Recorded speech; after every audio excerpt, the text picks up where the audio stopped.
Labai nuotakoms svarbu ne tik tai, kuo apsirengti, bet kaip ir atrodyti. Dažnai nuotakos tai daro paskutinę akimirką, o mes su grožio studijos Kristina, įkūrėja ir savininkė Kristina Ivanova kalbamės apie tai, kada reikėtų pradėti rūpintis nuotakų grožiu. Taigi, iš tikrųjų, kai jau žinote datą, nuo tada reikia rūpintis. Tiesiog galiu pasakyti, kad geriausias vestuvės tai yra planuojamas, na taip pat toks viduriukas, kaip sakant, metai laiko. Bet turėjom visokių vestuvių, turėjom 2 savaitės. Greičiausiai, kurios? Taip, iš tikrųjų atėjo nuotaka pro duris, sako, aš už 2 savaičių išteku. Tai, bet nepasakysiu, kad kažkas buvo prašiau, negu visom padaryta nuotakom. Iš tikrųjų viską suspėjom laiku. Aišku, bet mes norėtume pakalbėti apie tai, kuo ypatingai, kodėl reikėtų iš anksto rūpintis, o ne paskutinę akimirką pasidaryti bandomąją šukuoseną ir makiažą. Iš tikrųjų galiu pasakyti, kad tiesiog reikia viską suplanuoti. Vadinasi, mes kažkaip, kalbant apie vestuvių temą, mes akcentuojame visgi jaunasias. Nepamirškite ir jaunųjų. Nes vyram taip pat labai svarbu iš tikrųjų atrodyti puikiai, kaip ir nuotakai. Ir reikėtų be abejo pasidaryti, na, žmogus atėjęs, jaunieji atėję į grožio studiją Kristina, jie gauna tokią konsultaciją, tai mini planelį.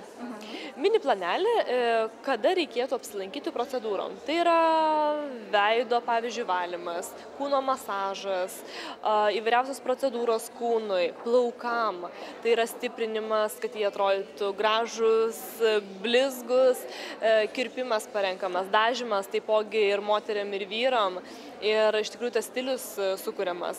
Tai ir ne tik, tai yra manikiūras, tai yra lygiai taip pat ir makiažas, ir ta pati šukuosena. Turi būti aišku, kad bandomoji šukuosena. Tai ir bandomasis makiažas. Aš dažniausiai rekomenduoju tiesiog pasidaryti, einant į kažkokį tai vakarą, nes vis tiek per metus laiko, jeigu planuoji vestuves, tikrai turėsit kažkokių gražių švenčių. Tai tas yra labai svarbu iš tikrųjų ir na, tu pasipuoši, tuo pačiu ir pabandysi. Ir matysi gal kažkokie niuansai, kažkokie yra minusai, o kažkokie pliusai, ką norėtum keisti, o gal tave visiškai tenkina rezultatas. Tai iš tikrųjų tikrai siūlyčiau. Ir aš tiesiog labai, toks mano būtų patarimas nuotakom, nepasilikit, mielosios, visko paskutinę minutę, paskutinę savaitę. Ir lygiai taip pat vyrams, jaunikiai mūsų, kaip sakant, padedame tai padaryti, pakonsultuojame iš tikrųjų, kaip turėtų būti, kokie veiksmai turėtų būti atliekami. Ten iki moteriškų subtilybių, kad pavyzdžiui, prieš vestuves, keletą dienų prieš, netgi galima sakyti ir savaitę prieš, reiktų pasidaryti peelingą. Taip, tai yra labai tokia moteriška paslaptis, veido peelingą, lengva labai tiesiog nuimti tą, kaip tariant, na, jau seną odą, negyvą ir tiesiog būtent tą dieną, kai jums bus atliekamas makiažas, jūs švitėsite. Tai labai padeda, tai yra tokia moteriškos subtilybės, kurias nuotaka turi žinoti. Ir mes tikrai padėsime atsakyti visus klausimus, nes, kaip aš sakau, klausimų kvailų nėra iš tikrųjų. Juos reikia užduoti visus, kokie tik šauna į galvą. Dar jaunieji užsukę į grožio studiją Kristina gauna viską. Jiem nereikia rūpintis fotografu, saldumynais, vakaro vedėjų, vestuvių planavimu, vestuvinė suknele. Jiem nereikia rūpintis niekuo. Nes iš tikrųjų atėję į grožio studiją Kristina, jie gauna visą paketą. Mes galime jiem pasiūlyti ir fotografą, ir visas paslaugas, kurių tikrai jums prireiks per vestuves.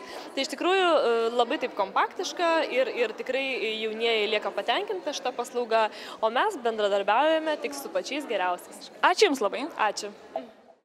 Esame Priti grožio namų stende, kur įkūrėja Jovita šiuo metu dirba.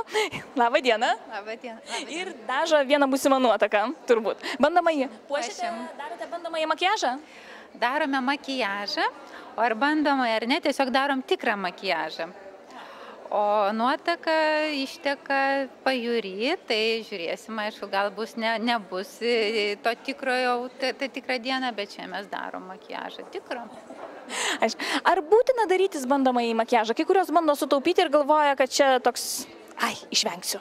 būtina, privalu daryti, tam, kad patikėtų meistru, jeigu tai yra pirmas kartas pas tą meistrą. Jeigu meistras yra jau išbandytas, tai galima, tokiu atveju, sakyčiau, gal galima būtų ir apseiti.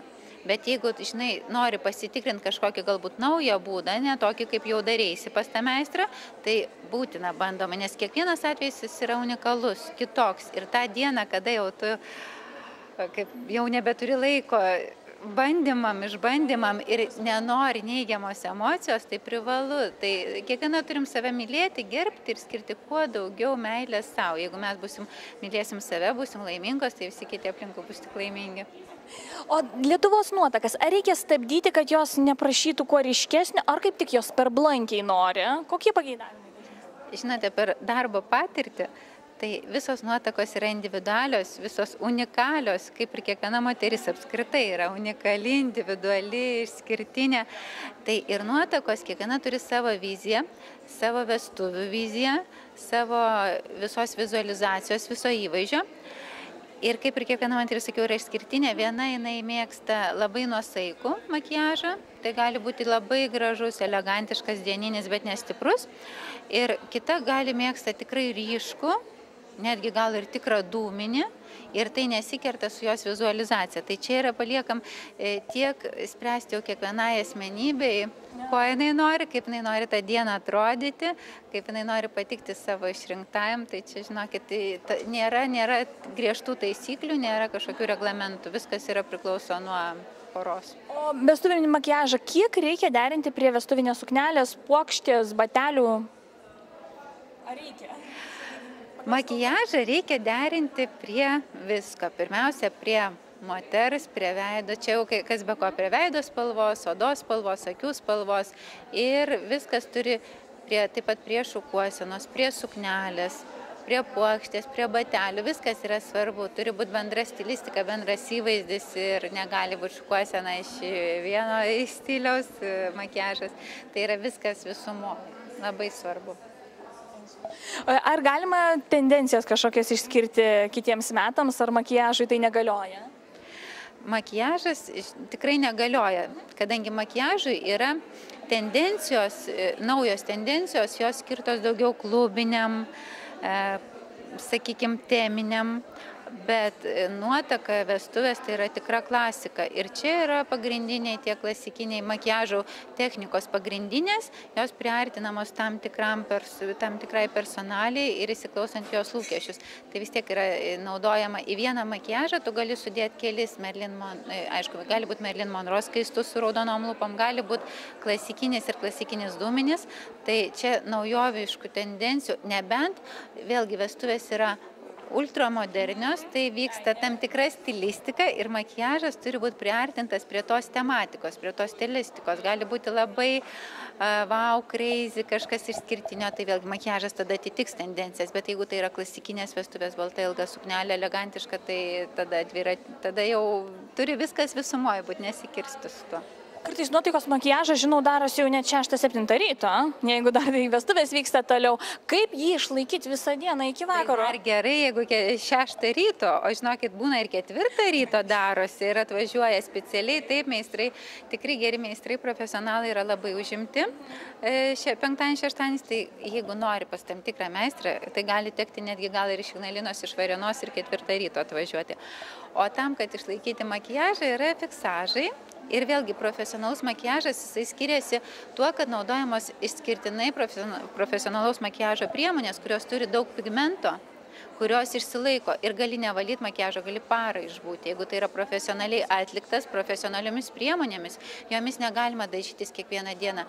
Tikrai nepatartina, sugadinsi modą, bus alerginės reakcijos, tai yra skirta proginiam dalykam. Už tai yra proginiai, ta kosmetika yra tikrai brangi ir vėlgi, sakykime, tai kodėl makiažo kaina? Tai nėra sugalvota, kad proga ir mes pasipelnysim iš nuotakos. Tai yra skirta tam tikros priemonės, tai yra investicija didelė meistrui, priemonės, su kuriomis dirba. Tam, kad makiažas būtų profesionalus ir ilgalaikis ir jisai nesudarytų problemų nuotakai. Jisai laikytų visą parą, ar tai yra Liepos mėnuo plus 30-40, ar tai jinai šoka iki paryčių. tiesiog yra aišku fiksažai, kurie dar pafiksuoja tą, bet yra profesionalūs pagrindai, šešėliai, lūpdažiai, priemonės jų. Ta, ką mes perkame kiekvienai dienai, tai mes perkam tausojančią kosmetiką, kurią mes galim laisvai naudoti, o šitos mes nerekomenduojam niekada kiekvienai dienai. Ačiū Jums labai. Ačiū labai. Esame originaliame stende, vienintelėme tokia mūsų parodoj, tai yra maisto papildai. Agel, ir kalbame su Liuda. Labadiena. Labadiena. Ir norėtumėm paklausti, kada reikia susirūpinti ir savo sveikata prieš vestuvės, ne tik tai grožiu ir grožiu iš vidaus. Taip, aš manau, kad minimum prieš metus reikėtų, aišku, todėl kad grožis tai yra sveikata iš vidaus. Būtinai reikia atstatyti vitaminus, mineralus, reikia pažiūrėti medžiagų apykaitą. Mes turim labai gerą pasiūlymą, čia yra kompleksinė programa, čia galima pradėti nuo pat pradžių, čia nuo išsivalymo iki pamaitinimo ir, taip sakant, medžiagų apykaitos atstatymo ir galima parinkti kiekvienam savo programą. Kiekvienam individualiai, taip. Vat mes reklamuojam būtent FIT programą, tai čia FIT fitness, figūra, tai čia sulieknėti nuotakai? Sulieknėti, jeigu reikia. Vat šita programa, jinai, taip sakant, susidaro iš keletą etapų. Čia yra, taip sakant, paruošiamasis etapas, čia yra išvalymas, paskui yra medžiagų apykaitos atstatymas ir paskui tos visos būsenos išlaikymas. Aišku, visa ta programa veikia su kitais papildais kartu. Plius pas mus yra programa odos priežiūrai.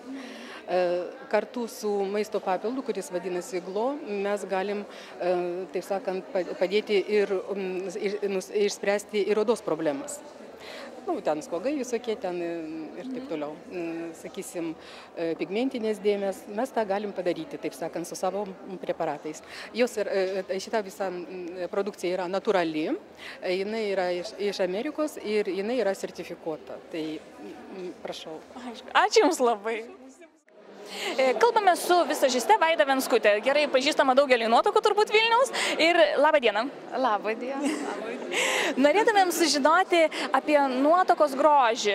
Ir jisai nuotakai dažniausiai asocijuojasi su taip, kaip jinai atrodys nuotraukose ir tą dieną, bet manau, kad visažistė mano kitaip. Ir nuotakos grožis prasideda nuo anksčiau. Taip, prasideda kur kas nuo anksčiau. Reikia pradėti rūpinti savo odą, jos būklę, jos gerbuvių. Rekomenduočiau pusei metų iki įvykio. Ir apsilankyti pas kosmetologą turbūt? Taip, apsilankyti pas profesionalus, iš tikrųjų nepagailėti ir jau jeigu lankomės vieną kartą per mėnesį, tai gal net ir keletą kartų per mėnesį, drėkinančiasias procedūras ir visas, kur patars profesionalas iš tikrųjų. O jaunikis? Jaunikis, aišku, kas jam į kostiumą ir pirmyn, su jaisgi paprasta visada. Iš tiesų irgi turėtų nuo nuotaikos kažkaip neatsilikti, pasižiūrėti, ar nėra odos problemų, sudirgimų. Iš tikrųjų visiems reikia mitybą susirūpinti labai ir tą pusmetį išvengti streso, aplamai visų šios srities profesionalų pagalbos reikia. Žinau, yra tokia problema, kad vaikinai nustemba pamatę savo būsimą nuotaką prie altoriaus. Jis būna taip išdažyta, kad pažinti neįmanoma. Kaip surasti tą aukso vidurį, koks makiažas tinka ir nepersistengti? Reikia išlaikyti 3 etapus. Pirma, tai yra rytas, dažniausiai rytas, taip. Tada tai yra diena ir fotosesija. Ir tada yra vakaras. Tai tuos 3 aspektus reikia apjungti į vieną junginį.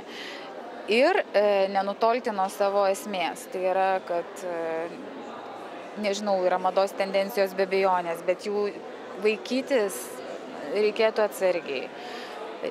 Taigi, sakau, žiūrėsite į save po nežinau kiek laiko, jeigu 2 kartą ar 3 kartą to neįvyks, kad pakartoti įvaizdį, pagerinti jį, tai turi viskas kaip ir sutapti su esme, žodžiu, neperšokti per save. Tai makiažas turi būti tuo pačiu metu ir dieninis, ir proginis, ir vakarinis? Taip. O kaip Iš tikrųjų, tai turi būti tas aukso viduriukas. Tai specialistas, profesionalas žino, apie ką eina kalba ir tikrai tam bandomieji visiškai nebūtini, nes kolegos, puikūs specialistai, be bandomųjų puikiai tai daro ir atlieka ir niekam to iš tikrųjų vargintis dėl to nereikia. Tai tikriausiai turbūt turi būti meistro, pasitikėti meistru. Patikimumas, pilna informacijos, mūsų kiekvieno ranka yra internete ir visi gali atsirinkti savo ir specialistą ir patikusi braižą, žinoma. Ar verta makiažą derinti prie ne tik prie tipažo, bet ir suknelės spalvos?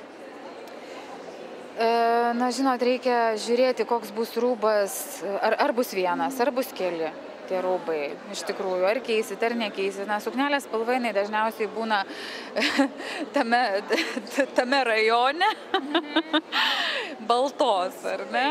Tai įvairūs atspalviai tos gamos. Keičia tą vaizdą veido, kokia ta balta yra? Taip, jinai keičia. Iš tikrųjų, aš manau, kad visą laiką reikia save labiau sušildyti, padaryti šiltą vaizdą iš savęs. Kaip tą pasiekti, tai aš manau, ir iki to investiciją daryti, ir šventės metu. Iš tikrųjų, aišku, išryškinti geriausius savo bruožus, taip jūs paslėpsit savo trūkumus. Ačiū labai.